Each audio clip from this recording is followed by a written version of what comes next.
Dịch vụ tổng hợp tiếng nói được phát triển bởi Trung tâm Không gian mạng Viettel.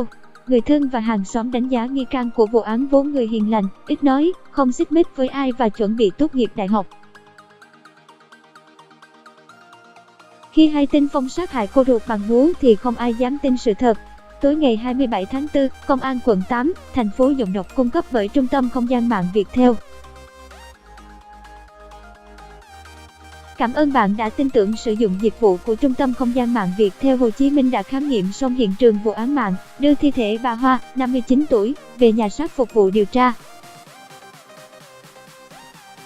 Đồng thời, công an đang tạm giữ nghi can Phong, 23 tuổi, là cháu ruột bà Hoa, cả hai cùng ngụ quận 8, bản quyền của Trung tâm Không gian mạng Viettel.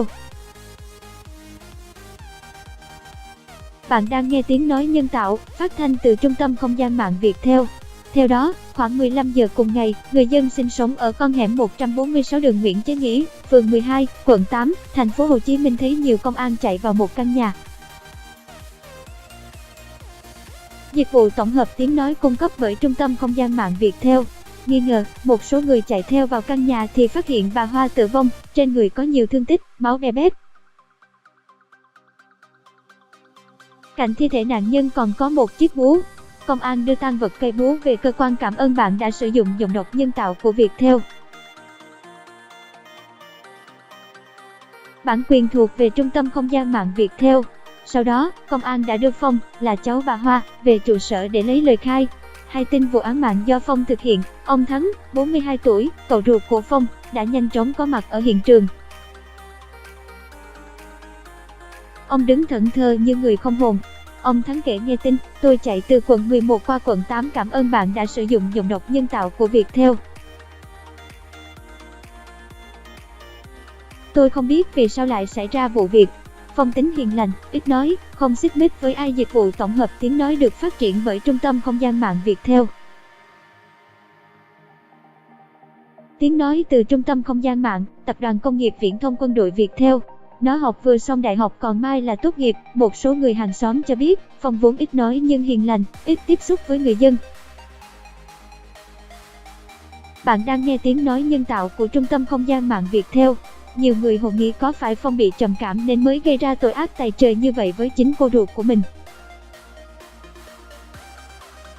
Cảm ơn bạn đã sử dụng dịch vụ của Trung tâm Không gian mạng Viettel. Nhiều hàng xóm, người thân không tin là Phong sát hại cô ruột bằng búa. Bà Loan, hàng xóm gần nhà Phong, kể khoảng 14 giờ 52 phút, thằng Phong đi về nhà. Một lúc sau, công an ập vào nhà rồi Phong được công an hộ tống đưa về trụ sở.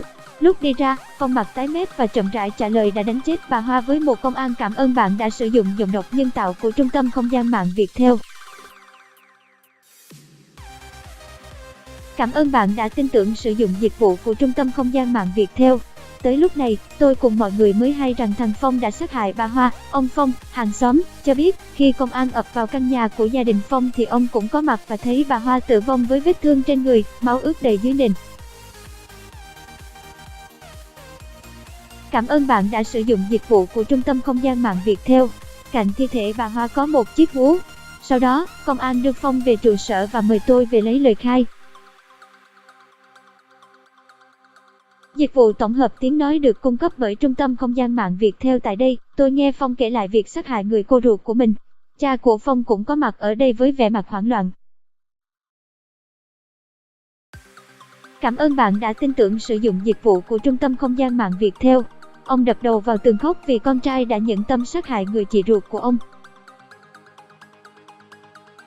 Ông Phong kể, giọng đọc thuộc bản quyền Trung tâm Không gian mạng Viettel.